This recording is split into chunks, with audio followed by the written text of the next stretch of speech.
وطهرهم تطهيرا صل على محمد وآل محمد ولعنة الله على أعدائهم من الآن إلى قيام يوم الدين أما بعد فقد قال الله سبحانه تبارك وتعالى في محكم كتابه الحكيم وهو أصدق الصادقين وقوله الحق بسم الله الرحمن الرحيم يا أيها الناس اعبدوا ربكم الذي خلقكم والذين من قبلكم لعلكم تتقون اللهم صل على محمد وآل محمد وعجل فرجهم معزز نماز گزاران مومنان ماہ رجب المرجب کی آمد کے حوالے سے سب سے پہلے اپنی طرف سے اور آپ تمام حضرات کی طرف سے بارگاہ امام زمان میں مبارکباد پیش کرتا ہوں۔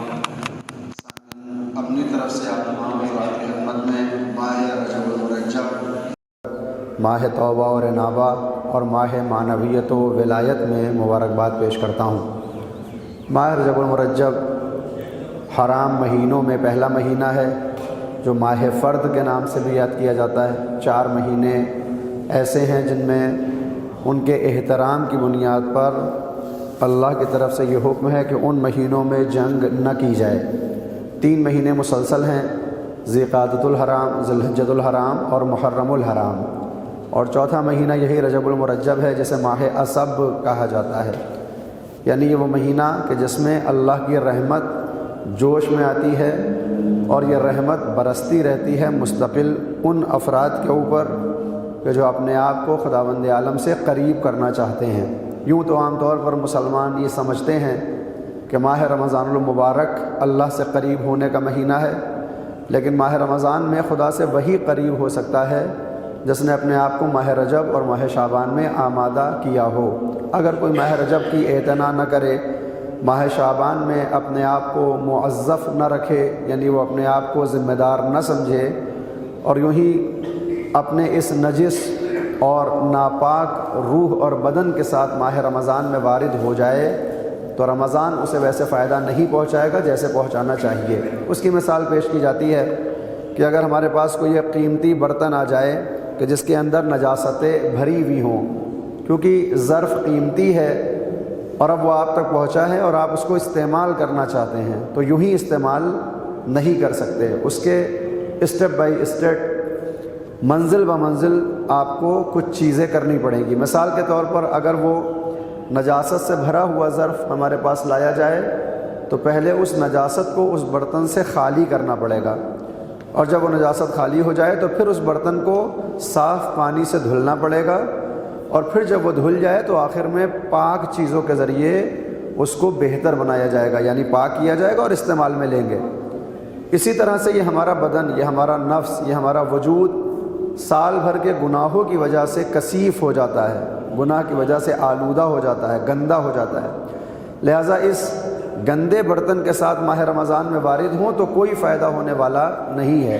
لہٰذا اللہ نے ماہ شعبان اور ماہ رجب کو ماہ تخلیہ اور ماہ تحلیہ قرار دیا ہے، یعنی ماہ رجب المرجب میں اپنے بدن کی، اپنے نفس کی، اپنے وجود کی غلاظتوں کو دور کرو توبہ کے ذریعے۔ لہٰذا یہ مہینہ ماہ توبہ کہلاتا ہے کہ پروردگار انتظار کرتا ہے کہ ایک بندہ خدا آئے اور اللہ کے توبہ کے دروازے پر پہنچے تاکہ پروردگار اس کا استقبال کرے۔ روایات ہیں کہ جب ماہ رجب حلول کرتا ہے، یعنی چاند فلک پر نمودار ہوتا ہے، تو ایک ملک آواز لگاتا ہے، کہاں ہیں وہ افراد جو توبہ کے راستے میں آنا چاہتے ہیں، کہاں ہیں وہ مومنین جو خدا سے قریب ہونا چاہتے ہیں، آمادہ ہو جائیں کہ ماہ رجب المرجب وارد ہو چکا ہے۔ ہماری زندگی میں جتنے سال کی ہماری زندگی ہے اتنے برس سے یہ ملک آواز لگا رہا ہے، کوئی متوجہ ہو جاتا ہے اور کوئی متوجہ نہیں ہوتا۔ جو متوجہ ہو گئے ان کو سب سے بڑا فائدہ اس روز ملے گا کہ جس روز کوئی کسی کے کام آنے والا نہیں، یعنی یوم قیامت۔ قیامت کے دن روایت یہ ہے کہ ہر انسان پریشان، اداس، بھوکا اور پیاسا، حسرتوں میں گرفتار، اپنے گناہوں پر پچھتا رہا ہوگا، اور یہ جو ایک دن ہوگا 50,000 برس کا، اس میں بھوک اور پیاس کا عالم ہوگا، اور وہ انتظار کرتا ہوگا کہ اس کا حساب و کتاب ہو تاکہ جنت یا جہنم اس کے نصیب میں لکھی جا سکے اور نام عمل کے تحت اس کو انعام اور اکرام دیا جا سکے۔ ایسے موقع پر کتنی بھیڑ ہوگی، کتنا مجمع ہوگا، کتنا ہجوم ہوگا۔ آدم سے لے کر آج تک اور آج سے لے کر قیامت تک جتنے بھی افراد آئے ہیں سب کا حساب و کتاب ہونا ہے۔ تو بھوک اور پیاس کے عالم میں ہر کوئی پریشان ہوگا۔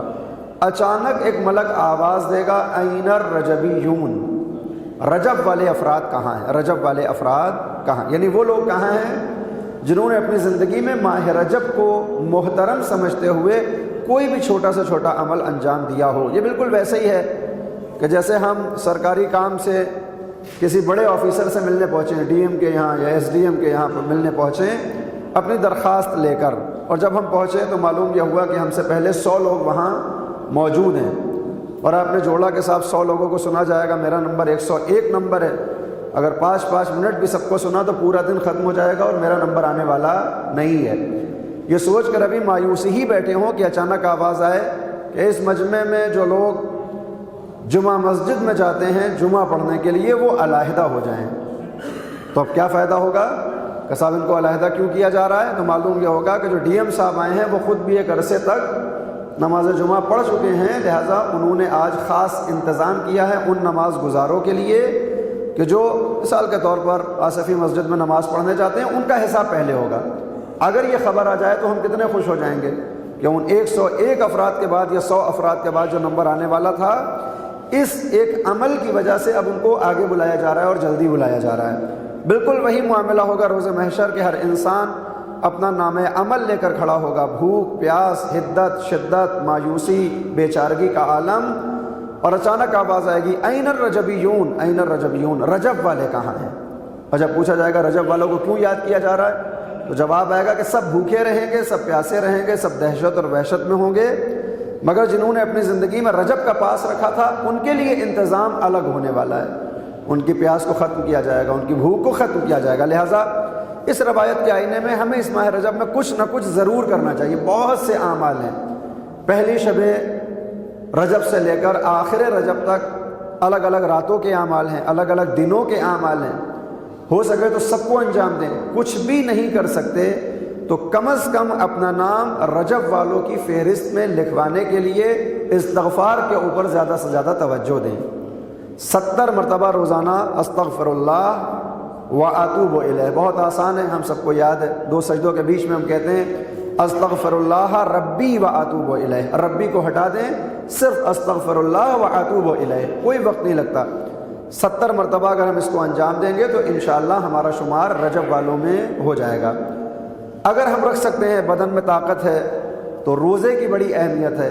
پیغمبر اسلام ختم مرتبہ حضرت محمد مصطفیٰ صلی اللہ علیہ وآلہ وسلم ارشاد فرماتے ہیں کہ اگر کوئی ماہ رجب میں ایک روزہ بھی رکھتا ہے تو گویا اس نے اپنے آپ کو 1 برس کے لیے جہنم سے محفوظ کر لیا۔ مثال کے طور پر خدا نہ کرے مرنے کے فوراً ہی بعد جہنم اگر قسمت میں لکھ دی گئی تو یہ 1 روزہ ایسا ہوگا، یہ کہے گا کہ صاحب 1 سال ان کو اور بخش دیا جائے اور چھوڑ دیا جائے، اس کے بعد ان کی سزا شروع ہوگی۔ تو 1 روزہ 1 برس کا فاصلہ کر دیتا ہے جہنم سے ہمارے وجود کے درمیان۔ تیسرا عمل، البتہ یہ ساری چیزیں ہم کرتے ہیں صرف نیت یہ ہو کہ رجب کے احترام کی وجہ سے یہ عمل کیا جا رہا ہے۔ صدقے کی اپنی اہمیت ہے، اگر ہم صدقہ کرتے ہیں ماہ رجب کو مد نظر رکھتے ہوئے تو اس کا اپنا ایک ثواب اور اپنا ایک فائدہ ہوگا۔ ہم سب، ہماری عادت ہوتی ہے، ہم لوگ گھر سے نکلتے ہیں تو صدقہ نکال کر ہی نکلتے ہیں، کوئی 1 روپیہ نکالتا ہے، کوئی 2 روپے نکالتا ہے۔ 1 روپیہ بھی نکالتے ہیں تو اس میں تھوڑا سا اضافہ کر دیں، 1 کی جگہ 2 نکالیں، یہ سوچ کر کہ 1 تو روز نکالتا ہوں، یہ 1 ماہ رجب کی بنیاد پر ہے۔ مشکل سے 30 روپے خرچ ہوں گے پورے مہینے میں، مگر یہی وہ 30 روپے ہوں گے جو قیامت کے دن نہ جانے ہمیں کہاں پہنچا دیں گے کہ اس مہینے کو ہم نے مقدس سمجھا تھا، محترم سمجھا تھا، لہٰذا اس کا شمار رجبیون میں کیا جائے گا۔ لہٰذا یہ رجب اور ماہ شعبان اور پھر ماہ رمضان ہے کہ جس کے اپنے فضائل ہیں، اپنے مناقب ہیں۔ بہرحال یہ اس مہینے کی معنویت کی باتیں ہیں، اور یاد رکھیں زندگی میں ایک دور ہم سب کی زندگی میں ایک دور ایسا ضرور آتا ہے کہ جب ہم متوجہ ہوتے ہیں اللہ کی طرف، اور یہ دور، یہ وقت کب آتا ہے؟ یہ سب کے لیے الگ الگ ہے۔ کوئی جوانی میں بیدار ہو جاتا ہے، کوئی نوجوانی میں بیدار ہو جاتا ہے، کوئی ضعیفی میں بیدار ہوتا ہے، کبھی کسی کی مجلس میں جاتے ہیں اور بیدار ہو جاتے ہیں، کبھی حرم الہی کو دیکھتے ہیں، کعبے کی تصویر آ گئی اور ہم اندر سے ہل جاتے ہیں، کبھی معصومین کا روضہ دیکھ کے ہمارے اندر ایک معنویت پیدا ہو جاتی ہے۔ تو ہمارے اندر یہ ہوتا ہے کہ زندگی میں ایک لمحہ ایسا آتا ہے کہ جب ہم دنیا سے الگ ہٹ کر اللہ کی بارگاہ میں آنا چاہتے ہیں۔ اگر ہمارے اندر یہ ذوق و شوق ہے تو یہ ماہ رجب سب سے بہترین مہینہ ہے، اور اللہ کا شکر یہ ہے کہ اس سال یہ ماہ رجب سردی کے موسم میں پڑا ہے۔ سردی کے لیے پیغمبر اسلام کی روایت کیا ہے؟ الشتاء ربیع المؤمن، یہ جو سردی کا موسم ہوتا ہے یہ مومن کے لیے بہار کا موسم ہے۔ ہندوستانی زبان میں کہیں تو یہ جو سردی کا موسم ہے یہ مومن کے لیے بسنت ہے، اور یہ واقعی اس برس بسنت بھی ہے۔ پوچھا گیا کہ اس کا مطلب کیا ہے؟ کہ سردیوں کی راتیں لمبی ہوتی ہیں اور دن چھوٹے ہوتے ہیں، گرمیوں میں اس کے برخلاف دن بڑے ہوتے ہیں اور راتیں چھوٹی ہوتی ہیں۔ دن میں ہم اپنے کاموں میں مشغول ہوتے ہیں، ہم اللہ کے لیے وہ وقت نہیں نکال پاتے، اور رات چونکہ چھوٹی ہے لہٰذا بستر پر گئے اور سو گئے اور صبح ہو گئی۔ پیغمبر نے فرمایا کہ سردی کی راتیں لمبی ہیں، لہٰذا مومن وہ ہوتا ہے جو ان راتوں سے فائدہ اٹھاتا ہے، اپنے حصے کی نیند پوری کرتا ہے، چونکہ رات طویل ہے، رات کے ایک حصے میں اللہ سے راز و نیاز کرتا ہے، لہٰذا یہ سردی کی راتیں مومن کے لیے بہار کی راتیں بن جاتی ہیں۔ روزے کا میں نے ذکر کیا، اس مہینے میں روزہ رکھنا کتنا آسان ہے، مشکل سے 12 گھنٹے کا روزہ ہے۔ آج کل چھٹیاں بھی ہیں اتفاق سے، جو لوگ اسکول جاتے ہیں جن کا تعلق ایجوکیشن سے ہے تو آج کل وہ چاہیں تو 10 بجے دن تک بھی سوتے رہیں تو کوئی انہیں اٹھانے والا نہیں ہے۔ روزہ رکھنے کے بعد آپ سو گئے، 10 بجے آپ اٹھے، آپ نے برش کیا، نماز ظہر کا وقت ہو گیا تو 12-1 تو ایسے ہی بچ جائے گا، نہ بھوک لگے گی نہ پیاس، اور 6 بجتے پھر علیکم السلام، پھر افطار کا وقت ہو جاتا ہے۔ لہٰذا زیادہ سے زیادہ جو آپ کو بھوک کا احساس ہوگا وہ 3-4 گھنٹے کے لیے ہوگا، لہٰذا بہترین موقع ہے اس برس کہ ہم اس ماہ رجب سے استفادہ کریں، اس لیے کہ یہ رجب کا مہینہ اہل بیت کا مہینہ ہے، اس میں اتنی مناسبتیں ہیں بظاہر دوسرا کوئی ایسا مہینہ نظر نہیں آتا۔ پہلی رجب ولادت مولا امام محمد باقر علیہ الصلوۃ والسلام، اس کے بعد 3 رجب کو جو کل آنے والا دن ہے شہادت امام دہم، 5 رجب ولادت امام دہم، پھر 10 ولادت امام نہوم امام جواد، اور پھر 13 رجب جس سے کسی کی آنکھوں پر وہ پوشیدہ نہیں ہے، 13 رجب یعنی مولا کائنات کی ولادت، سلسلہ جاری رہتا ہے۔ اس کے بعد ایک عمل ہے، عمل ام داؤد، جو انشاءاللہ بعد کے جمعوں میں بھی ذکر ہوگا، حالانکہ آج مجھے مولا امام علی النقی علیہ الصلوۃ والسلام کے اوپر کچھ بولنا تھا، صرف اس احتیاط سے نہیں بول رہا ہوں کہ انشاءاللہ خطیب جمعہ ضرور ہم کو وہ فائدہ پہنچائیں گے اور امام کی سیرت ہمارے سامنے پیش کریں گے، میں صرف اجمالاً پیش کر رہا ہوں۔ تو ولادت بھی 10ویں امام کی اور شہادت بھی اسی مہینے میں ہے، مولا کائنات کی ولادت، اور اس کے بعد عمل ام داؤد کا اپنا ایک کام ہے جو 13، 14 اور 15 رجب کو کیا جاتا ہے، 3 روزے رکھے جاتے ہیں، خاص عمل ہوتا ہے، اس کے اپنے فوائد ہیں۔ سب سے بڑی خوشی ولادتوں کے بعد جو اس مہینے کی ہے وہ ہے پیغمبر اسلام کی بعثت، کہ اگر بعثت نہ ہوتی تو آج ہمارے پاس کچھ بھی نہ ہوتا۔ پیغمبر اسلام نے اپنی نبوت کا اعلان بھی اسی ماہ رجب میں کیا ہے۔ کون سا دن ہے وہ؟ 27 رجب ہے۔ ہمارے ہندوستان اور پاکستان میں شب معراج کے نام سے اس دن کو اور رات کو منایا جاتا ہے، حالانکہ شیعہ روایات میں اور ادبیات تشیع میں اس دن یا اس رات کو معراج سے منسوب نہیں کیا گیا ہے، بعثت سے منسوب کیا گیا ہے، یعنی پیغمبر اسلام نے اپنی نبی ہونے کا اعلان کیا اسی مہینے میں، لہٰذا اس مہینے کا خاص اہتمام ہماری ذمہ داری ہے، اور نہ صرف یہ کہ ذمہ داری ہے بلکہ ہمارے وجدان کی ضرورت ہے۔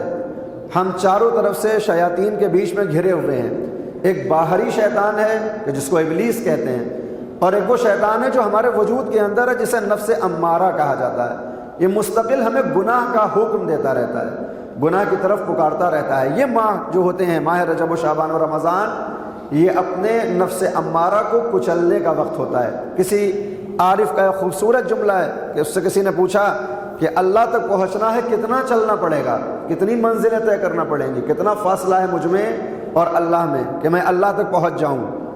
تو اس عارف نے جواب دیا کہ تمہارے وجود اور اللہ کے درمیان صرف 1 قدم کا فاصلہ ہے، بہت لمبا فاصلہ نہیں ہے، بہت سی منزلیں نہیں، 1 قدم کا فاصلہ ہے۔ کہ وہ کون سا قدم ہے؟ کہ وہ تمہاری ذات کا اپنا قدم ہے۔ کہ کہاں رکھنا ہے اس کو؟ کہا اپنے نفس کے اوپر اس قدم کو رکھو گے خدا تک پہنچ جاؤ گے، یعنی اپنے نفس کو کچل کر ہم خدا تک پہنچ سکتے ہیں۔ یہ کون سا نفس کچلا جا رہا ہے؟ نفس امارہ جو گناہوں کی طرف بلاتا ہے۔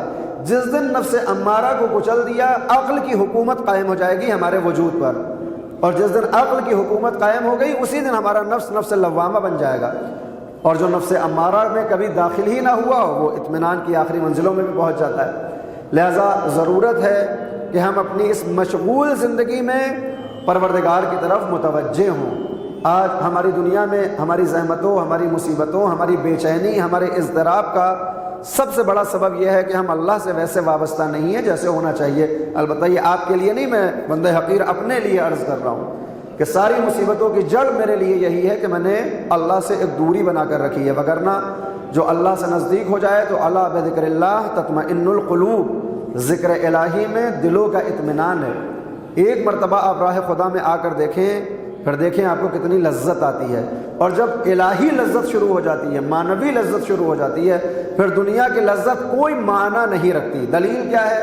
مولا امام چہرو مولا زین العابدین علیہ الصلوۃ والسلام، امام علی مقام کی جو 15 مناجات ہیں جس کو مفاتیح الجنان میں بھی درج کیا گیا ہے، ہم مناجات پڑھتے ہیں، شب جمعہ آتی ہے تو ہم مناجات روزوں میں جا کر پڑھتے ہیں۔ یہ جو عام طور پر اردو میں مناجات پڑھی جاتی ہے، یہ میرے اور آپ کے جیسے عام انسان ہیں، عام شعراء ہیں جنہوں نے اپنی زبان میں مناجات بیان کی ہے، میں اس کا مخالف نہیں ہوں، لیکن ہم کتنے بھی مناجات کرنے والے کیوں نہ ہوں، ہمارے الفاظ بہرحال ناقص ہیں، ہمارے مفاہیم، ہمارے مصادیق، ہمارا علم بہرحال ناقص ہے۔ اصل مناجات وہ ہے جو معصومین نے بیان کی ہے۔ مولا کائنات کی وہ مناجات جو مسجد کوفہ میں پڑھی جاتی ہے، اس کا ایک ایک جملہ ایسا ہے کہ اگر انسان ترجمہ اس کا نگاہ میں رکھے تو اس کا بدن لرز جاتا ہے کہ مولا کائنات جیسا فرد اللہ کی جب حضور حاضر ہو رہا ہے تو کیسے الفاظ کو استعمال کر رہا ہے۔ امام زین العابدین کی وہ 15 مناجات جو مناجات 15 کہلاتی ہیں، اس میں ایک مناجات ہے ذاکرین کی مناجات۔ ذاکرین کا مطلب مجلس پڑھنے والا نہیں، ذاکرین یعنی ذکر کرنے والا، اللہ کا تذکرہ کرنے والا۔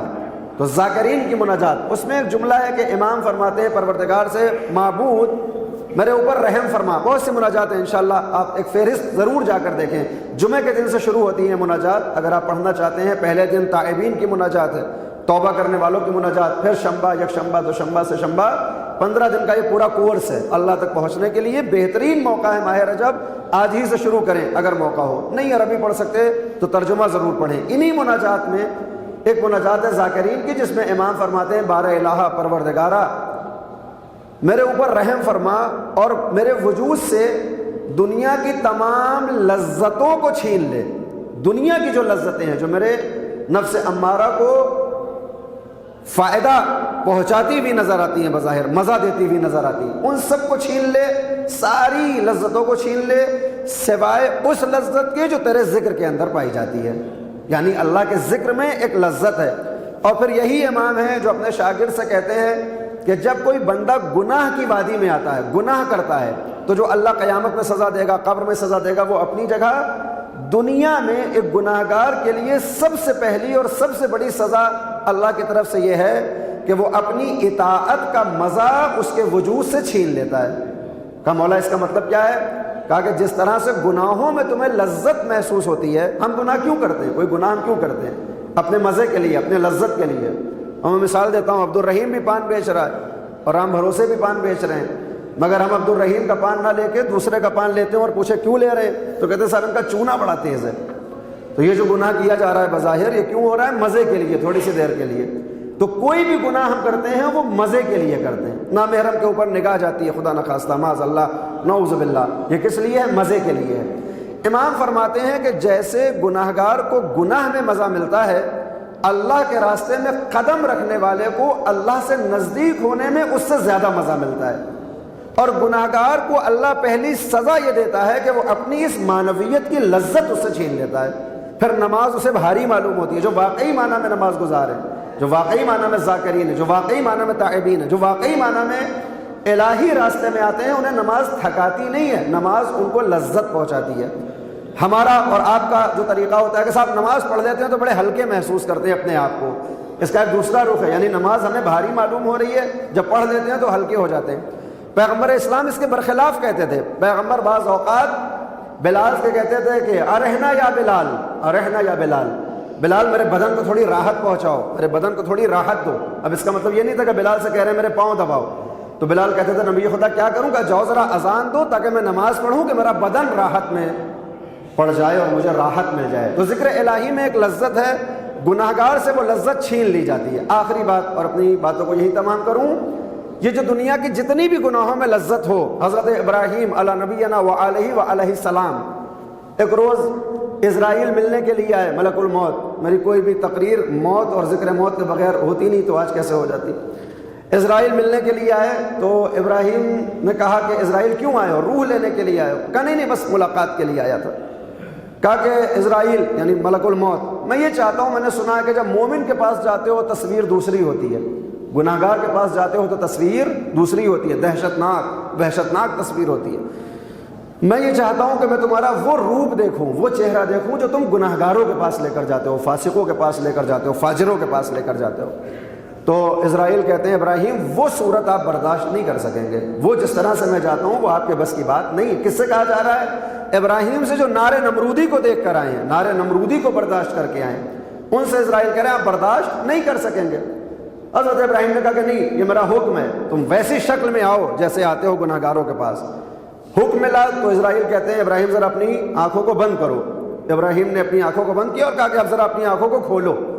حضرت ابراہیم نے جیسے ہی آنکھوں کو کھولا تو ایک ایسا دیو صفت مجسمہ نظر آیا جس کے بدن سے بدبو آ رہی ہو، جس کا چہرہ دہشت ناک ہو، جس کے بدن سے آگ نکل رہی ہو۔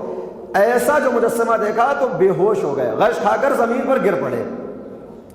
کچھ دیر بعد جب غش سے افاقہ ہوا تو دیکھا اب وہ نارمل ہو چکے تھے، حضرت اسرائیل اپنی صورت میں آ چکے تھے۔ تو اللہ سے کہتے ہیں پروردگارا اگر تو نے گناہ گار کے لیے جہنم میں کوئی سزا نہ رکھی ہوتی، تو نے گناہ گار کے لیے برزخ میں کوئی عذاب نہ رکھا ہوتا، تیری طرف سے کوئی عذاب نہ ہوتا، کوئی جہنم نہیں، مگر گناہ گار کے لیے یہی ایک عذاب ہوتا کہ وقت آخر اسے ایسی صورت دکھا دی جائے تو دنیا کی زندگی میں، پوری زندگی میں جتنی بھی لذتیں اس نے اٹھائی تھیں، اس ایک دیدار میں وہ ساری لذت ضائع ہو جاتی۔ یعنی گناہوں کی بنیاد پر جو لذت مل رہی ہے وہ ایک اس کے چہرے کو دیکھنا اتنا بڑا عذاب ہوتا کہ وہ ساری لذتیں ہم بھول جاتے ہیں۔ لہذا عزیزو، بہترین موقع ہے، اللہ نے ہمیں زندگی دی ہے، حیات دی ہے۔ پچھلے برس بہت سے افراد ماہ رجب میں موجود تھے جو آج ہمارے درمیان نہیں ہیں، اگلا برس آتے آتے ہم میں سے نہ جانے کتنے ایسے ہوں گے جو نہیں ہوں گے۔ یہ ماہ رجب بہتوں کے لیے شاید آخری ماہ رجب ہو، لہٰذا اس کو اپنی زندگی کا آخری ہی رجب سمجھتے ہوئے اللہ سے نزدیک ہونے کی کوشش کریں کہ پروردگار انتظار کر رہا ہے کہ کون ہے وہ جو میرے راستے میں آنے والا ہے۔ علماء یہ کہتے ہیں کہ اللہ کی طرف سے ماہ رجب میں جال پھینکا جاتا ہے، جال اللہ ڈالتا ہے۔ پوچھا گیا کہ اس کا مطلب کیا ہے؟ کہ جیسے ایک شکاری ہوتا ہے، وہ دانے بکھیر دیتا ہے اور کہتا ہے پرندوں سے آؤ، اور پرندے وہ جال نہیں دیکھتے، دانے کھانے آتے ہیں اور اس کے جال میں پھنس جاتے ہیں۔ اللہ ماہ رجب میں بھی گناہ گاروں کے اوپر اپنا جال ڈالنا چاہتا ہے۔ اتنے فائدے بتاتا ہے ماہ رجب کے، توبہ کے فائدے، سجدے کے فائدے، صدقے کے فائدے، نماز کا فائدہ، روزے کا فائدہ، تاکہ گناہ گار ان فائدوں کے لیے آئے اور اللہ اپنی رحمت کا جال اس پر ڈال دے اور اپنا بندہ بنا لے۔ لہٰذا ماہ رجب میں اگر ہم اللہ کے جال میں پھنسنا چاہتے ہیں، اب یہ ہمارا فیصلہ ہے کہ ہم شیطان کے جال میں پھنسنا چاہتے ہیں یا اللہ کے جال میں۔ اللہ کے جال میں پھنسنا ہے تو ماہ رجب کو محترم جانتے ہوئے اپنی زندگی میں تھوڑی تبدیلی لائیں۔ بہترین مواقع اس مہینے میں ہے، پروردگارہ تجھے واسطہ ہے اس ماہ کی تمام فضیلتوں کا ہمارے زمانے کے امام کے ظہور میں تاجیل فرما۔ پروردگارہ ہمیں ویسا بندہ بننے کی توفیق مرحمت فرما جیسا بندہ تو ہمیں دیکھنا چاہتا ہے۔ معبود جہاں جہاں شیعان حیدر کرار موجود ہیں ان کی جان مال عزت آبرو ناموس کی حفاظت فرما۔ معبود جو مقروض ہیں ان کے قرضوں کو غیب سے ادا فرما، جو بے روزگار ہیں ان کو روزگار عنایت فرما، جو بے اولاد ہیں ان کو اولاد صالح عنایت فرما، جو مریض ہیں ان کو صحت کاملہ و عاجلہ عنایت فرما۔ حاضرین خطبہ کی تمام دلی جائز حاجات کو برلا، بر محمد و آل محمد صلوات۔